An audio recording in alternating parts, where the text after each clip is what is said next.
Hey everyone. So with everything going on with Daniel lately, I thought I would share just how amazing God is. He just keeps opening doors for us.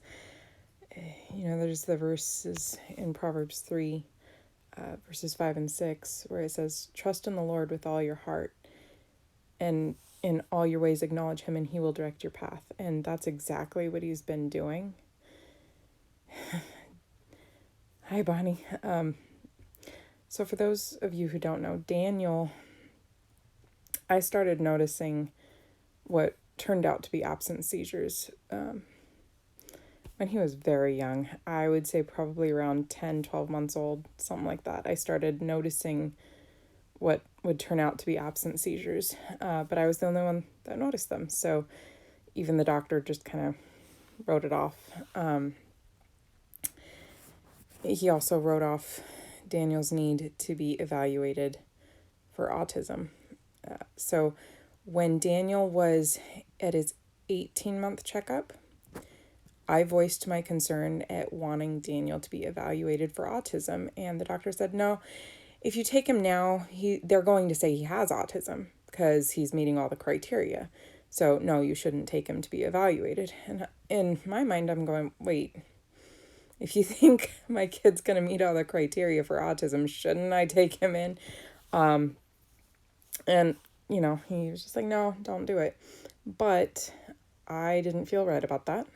And we had the speech therapist and the occupational therapist all say, hey, you know what? You have the right to go ahead and just call for an evaluation because you're right. He meets all the criteria on our end. He's, so I'm glad that we went and took that step. God opened the door for us to get in for an evaluation.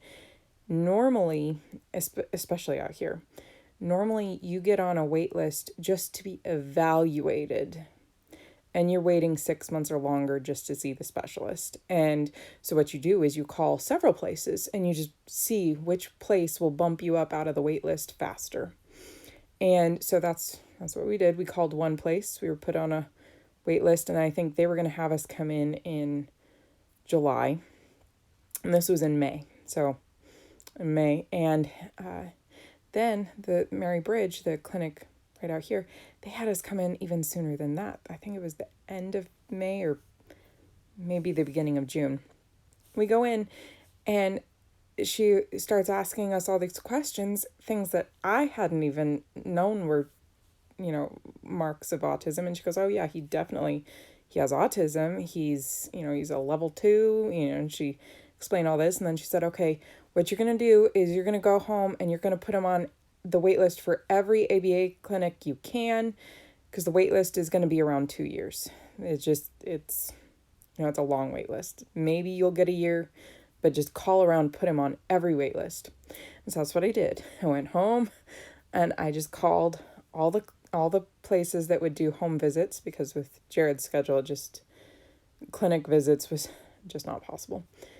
And so what happens is we get a call back a week later saying, yeah, because you're willing to be flexible, we can get you in. We want to get you started. They came and met with me in June. And then he started services in August. We met with the BCBA in August, and he started services September 4th.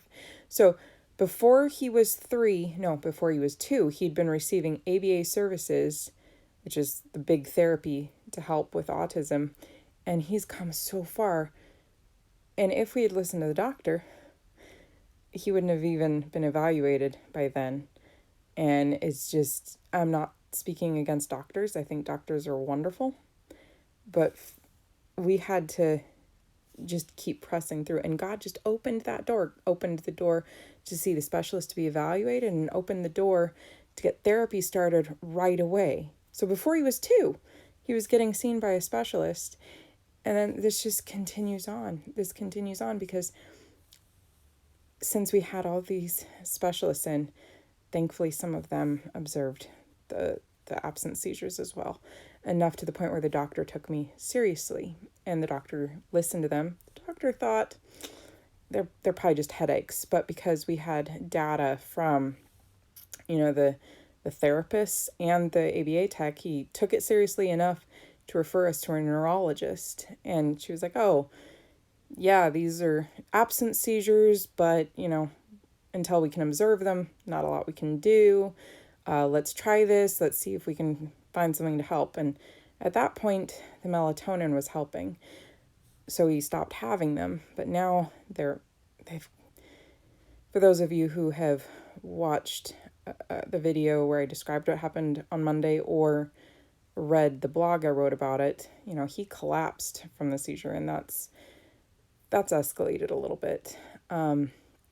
So, it was a concern.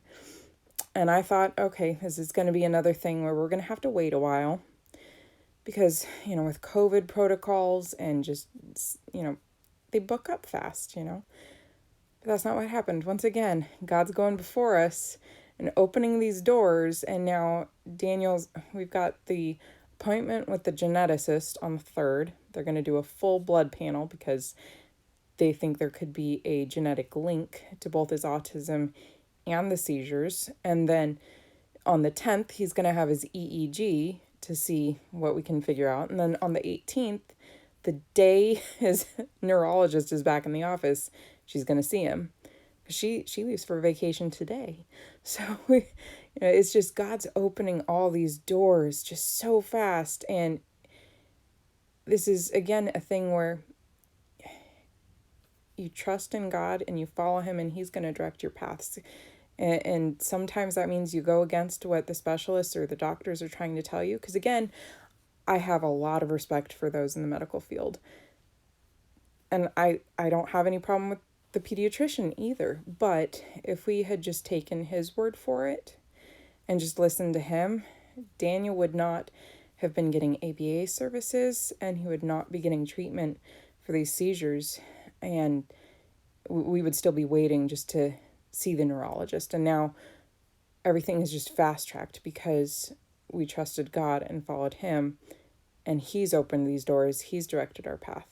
So that's my encouragement for you guys tonight. I think lots of people know Proverbs 3, verses 5 and 6, but just really cast your cares before him, trust him, follow him, and he's going to direct your path, and he's going to open the doors, and he's going to make your path straight. So I just wanted to share that with you guys, and I hope you all have a wonderful weekend.